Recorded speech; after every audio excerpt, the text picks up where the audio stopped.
Hi to all and welcome to Ujjwal IAS. जैसे कि आपने थंबनेल देखा ही होगा, this video is regarding to UPSC preparation which is for beginners. So सबसे पहले हम कंटेंट क्या देखने जा रहे हैं कि यूपीएससी प्रिपरेशन कैसे करें, उसका सिलेबस क्या है, then exam pattern and also we will see the resources जो भी आपको हेल्पफुल रिसोर्सेज हैं ना, वो मैं लास्ट में बता दूंगा। Okay, let's start. सबसे पहले हम देखेंगे एग्जाम पैटर्न। उसके पहले मैं एक मतलब आपको बताना चाहता हूँ कि जो भी मतलब अभी आप लोगों ने 12th किया होगा, कोई ग्रेजुएशन में होगा, कोई सोच रहा होगा कि अभी प्रिपरेशन चालू करे, तो ना सबसे पहले आपका गोल क्लियर होना चाहिए। एग्ज़ाम में बहुत टाइम लगता है, ये कोई वन डे रेस नहीं है। ये यूपीएससी प्रिपरेशन जो है ना, वो एक मैराथन है। इसके लिए पेशेंस भी बहुत होना चाहिए आपके पास, क्योंकि पता नहीं कब आपको सक्सेस मिलेगा इसमें। यदि आपका एफर्ट्स अच्छे रहे तो जल्दी मिल जाएगा, लेकिन यदि आप अभी सोच रहे हो कि स्टार्ट कर रहे हैं और अभी स्टार्ट करोगे 12th के बाद, तो it will going to be benefit you and also it save your time. So तो बी रेडी फॉर दैट कि आपका गोल मतलब ऐसा होना चाहिए कि बस यूपीएससी के सिवा कुछ नहीं और। ठीक है, 2-3 साल जो भी आप पढ़ाई करोगे, only and only UPSC is your aim, nothing else. So let's see the exam pattern. सबसे पहले इसमें क्या होता है ना, मतलब थ्री स्टेज एग्जाम होता है। जैसे कि प्रीलिम्स होता है फर्स्ट, उसके बाद होता है मेंस, और उसके बाद होता है पर्सनालिटी टेस्ट, जैसे कि हम कॉमनली कहते हैं इंटरव्यू। ओके, और सबसे पहले जो प्री आता है ना, प्री में क्या होता है, GS1 और GS2 ऐसे करके दो पेपर होते हैं। तो GS1 जो होता है ना, उसमें आता है वो 100 क्वेश्चंस आता है। उसके बाद टोटल मार्क्स होते हैं 200। 100 questions, one question 2 marks. Okay, तो उसका सिलेबस क्या होता है GS1 का, तो जो भी आपका करंट अफेयर आता है नेशनल और इंटरनेशनल का, उसके बाद हिस्ट्री, उसके बाद पॉलिटी और इकोनॉमिक्स, देन सोशल डेवलपमेंट्स, जो भी कोई स्कीम्स है करंट अफेयर में उसके रिगार्डिंग, और बायोडाइवर्सिटी, क्लाइमेट, जो भी आप 12th में जो साइंस के स्टूडेंट्स होंगे ना, उन्होंने जनरली पढ़ा होगा बायो में कि इन्वायरमेंट, इकोलॉजी, और उसके साथ जनरल साइंस आता है, जो कि जनरल साइंस हर एग्ज़ाम में आता है, जिसमें डिसीज एंड हेल्थ जो कॉमन चैप्टर होता है, और बेसिक जो फिजिक्स आता है, और केमिस्ट्री। उसका वेटेज तो बहुत कम है, लेकिन थोड़ा बहुत एक दो क्वेश्चन आपको देखने मिल जाएंगे। उसके बाद हम देखेंगे GS paper 2, that is commonly known as CSAT। ठीक है,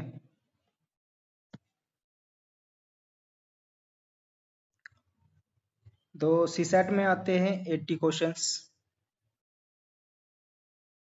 ईच क्वेश्चन फॉर 2.5 मार्क्स।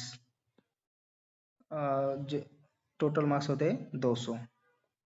तो इसमें क्या आता है, कॉम्प्रहेंशन भी आता है, इंग्लिश का सेक्शन होता है जो कॉम्प्रहेंशन का, फिर लॉजिक का आता है, logic that is reasoning, and उसके साथ साथ डिसीजन मेकिंग भी आती है, और जनरल मेंटल एबिलिटी, और जनरल जो क्वांटिटेटिव एप्टीट्यूड है, क्वांटिटेटिव एप्टीट्यूड भी आता है। तो ये हो गया बेसिक्स, जैसे कि प्री का सिलेबस। टोटल प्री के मार्क्स होते हैं GS पेपर 1 के 200 और CSAT के 200। वो जो CSAT है ना, आपको इसमें सिर्फ 33% ही लाना है। That is 66 mark out of 200। It is just a qualifying paper. आपका जो फाइनल कट ऑफ होता है इसमें इंक्लूड नहीं होता है, और जो भी प्री का कट ऑफ होता है वो सिर्फ GS1 में कंक्लूड किया जाता है। तो इसके बाद अब आएंगे हम मेंस पे। मेंस में क्या होता है, सबसे पहले जो मेंस का क्वालिफाइंग पेपर्स होते हैं वो दो पेपर्स होते हैं। First that is compulsory English, and second Indian language. जो भी आपका रीजनल लैंग्वेज है वो आपको चूज करना पड़ता है, या कोई भी लैंग्वेज आप इंडियन जो भी हमारे 8th शेड्यूल में है ना, उसमें से एक लैंग्वेज आपको लेना पड़ता है। ये कंपलसरी पेपर्स है दो, जो सिर्फ क्वालिफाइंग है वो भी। Okay, you have to qualify that. उसके बाद जो कोर आता है ना, ये है मेंस का सिलेबस। एग्जाम पैटर्न में सबसे पहले GS1, GS2, GS3, GS4। GS मतलब जनरल स्टडीज पेपर 1, 2, 3, 4, ऐसे 4 करके आते हैं, और उसके बाद एक ऑप्शनल सब्जेक्ट होता है जो भी आपका आपने चूज करना पड़ता है, और उसके दो पेपर्स होते हैं। बाद में हम इसका सिलेबस देखेंगे नेक्स्ट स्लाइड पे। और उसके बाद पर्सनालिटी टेस्ट होता है 275 मार्क्स। जब आप मेंस क्वालिफाई होते हो उसके बाद एक लिस्ट आती है, उसके बाद इंटरव्यू होता है, और फाइनल में जब फाइनल मार्क्स का जो कट ऑफ आता है वो आता है मेंस और पर्सनालिटी टेस्ट का मिला के। Okay, clear? Okay, next move forward, and we will see the syllabus of mains का सिलेबस। जैसे कि अब मैंने अभी बताया आपको कि GS1 में क्या आता है, 250 मार्क्स का GS1 पेपर होता है। उसमें सिलेबस है जैसे Indian heritage and culture, commonly art and culture कहते हैं हम UPSC में से, art and culture. Okay, and history आता है। उसमें हिस्ट्री में आता है mostly the ancient and medieval and also modern में से ज़्यादा क्वेश्चन आते हैं। और एंशियंट जो है ना, एंशियंट हिस्ट्री, वो आर्ट एंड कल्चर को लिंक करके आता है, not specifically the ancient only. Medieval से तो बहुत एक दो ही क्वेश्चन, मतलब बहुत सारे तो क्वेश्चन दिखते नहीं है, एक दो क्वेश्चन मिले हैं अब तक। उसके बाद आता है उसमें वर्ड हिस्ट्री भी आता है, सोसाइटी भी आता है। वुमेन्स का पेपर है। ठीक है, आप आर यू गेटिंग? उसके बाद GS2 में क्या है, polity, governance and international relation. Polity, governance and international relation वो भी आता है 250 मार्क्स का। जो भी मतलब जो भी PSIR जो आप लोग जानते हो, PSIR जो ऑप्शनल का भी सब्जेक्ट है, जो भी लोग PSIR ऑप्शनल लेते हैं उनके लिए बहुत बेनिफिशियल हो जाता है कि GS2 अपने आप कवर हो जाता है। they don't have need to study it separately. Okay, we also see the optional subject which UPSC offers you. उसके बाद आता है GS पेपर 3 में जो सिलेबस है ना, उसमें आता है इकोनॉमिक्स के बाद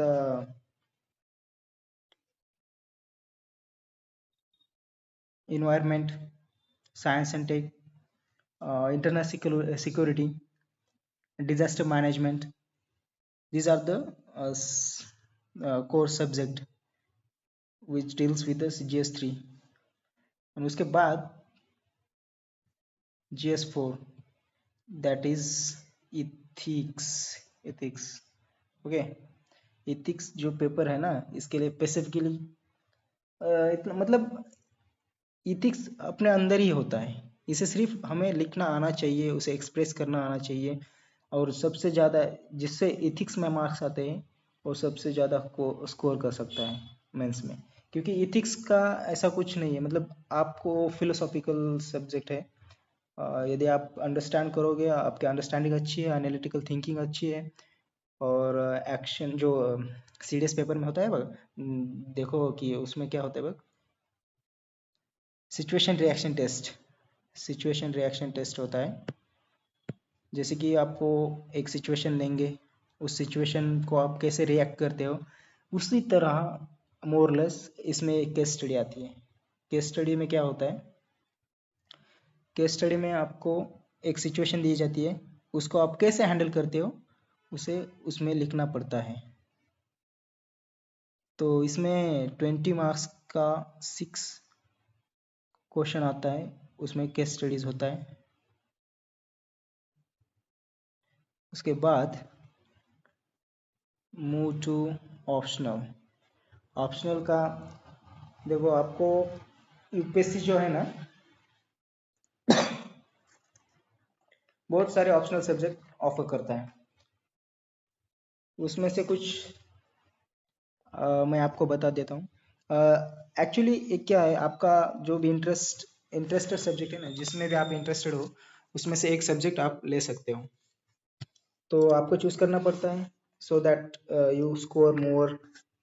जो ऑप्शनल सब्जेक्ट है वही आपका मेंस का मार्क्स डिटरमाइन करता है, क्योंकि आपका इंटरेस्टेड सब्जेक्ट होता है, उसमें आप जितना चाहो उतना स्कोर कर सकते हैं। और कॉमनली ह्यूमैनिटीज़ के सब्जेक्ट लिए जाते हैं। ह्यूमैनिटीज़ में सबसे टॉप पर नहीं बोलूँगा, लेकिन कॉमन सब्जेक्ट जो है ना, PSIR, anthropology, then history, then sociology. उसके बाद ज्योग्राफी। ज्योग्राफी बहुत कम लोग लेते हैं, लेकिन अभी अभी चल रहा है वो भी। इकोनॉमिक्स, और फिलोसॉफी भी ले सकते हो आप, लिटरेचर भी ले सकते हो आप।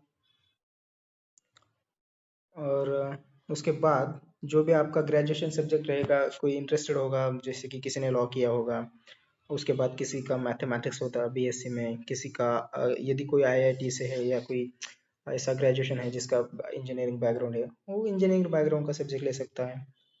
और it's depend on your interest. तो उसमें 2 पेपर होते हैं। पेपर 1 उसका 250 मार्क्स होता है, और पेपर 2 भी 250 मार्क्स का। तो उसका डिटेल सिलेबस अभी मतलब जिसको भी डिटेल सिलेबस यूपीएससी ऑप्शनल्स के जानने हैं ना, वो मुझे कमेंट में लिख कर बता दे कि मतलब किस सब्जेक्ट में आप इंटरेस्टेड हो, किस सब्जेक्ट का आपको सिलेबस जानना है। I will make sure that कि मतलब आपको उस पर एक वीडियो लेकर आऊँगा मैं, ठीक है। उसके बाद फाइनली हम देखेंगे रिसोर्सेस। अभी बेसिक्स से जब आपको बेसिक्स, क्योंकि आप बिगिनर्स हो, बिगिनर्स के लिए जो सबसे बेसिक जो है ना, एनसीईआरटी होती है। ये जो वीडियो है, मैं मोस्टली तो जो भी लोग तो 2026 से 6 के बाद, मतलब जो भी अभी का प्री नहीं, उसके बाद जो देंगे ना 2027 का, उनके लिए बोल रहा हूँ।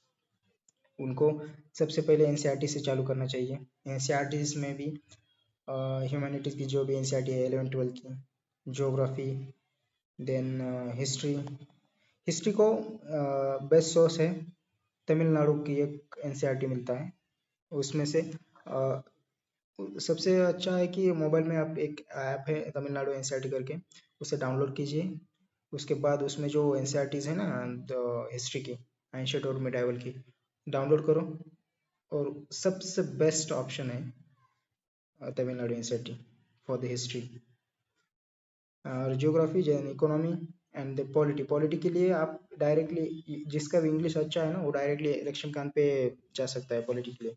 यदि नहीं है तो बेसिक अंडरस्टैंडिंग के लिए आप एनसीईआरटी जो भी पॉलिटिकल थियरी है ना, उसे रीड कर सकते हो।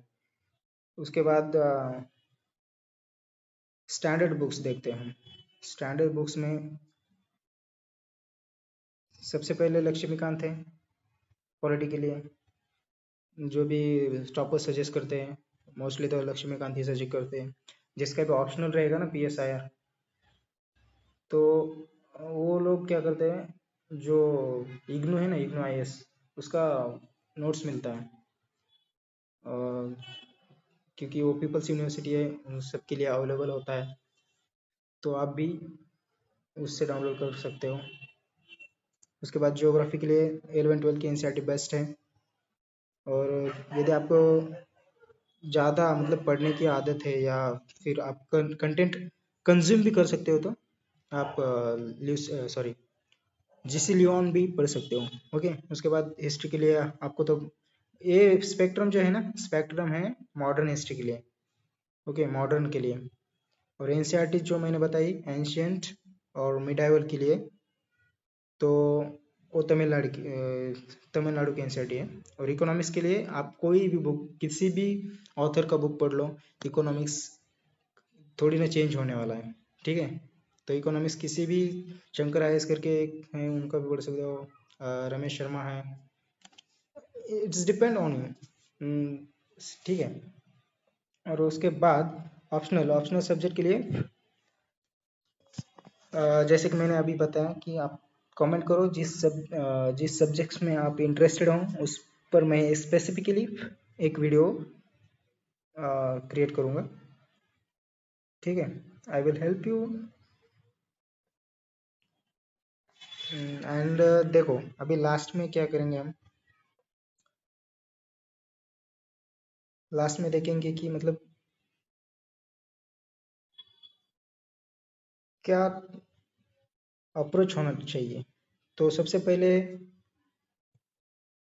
आपको क्लियर होना चाहिए आपका गोल, देन उसका सिलेबस आपके माइंड में होना चाहिए, UPSC का सिलेबस, उसका पैटर्न आपके माइंड में होना चाहिए।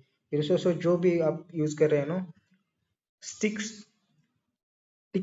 Stick to the one resource, don't move frequently. Okay. और यदि आपको कुछ भी गाइडेंस चाहिए है किसी रिगार्डिंग, तो आप मुझे कमेंट में बता दीजिए। वैसे भी मैं एक सीरीज चालू करने वाला हूँ फाउंडेशन के लिए, so it will help you. And that's it. If anyone have any suggestion, please let me in the comment. And thanks to watching till the end. Please do subscribe, do support me, because I'm just starting. I also want to help you guys so that you could make your dream possible. Thank you.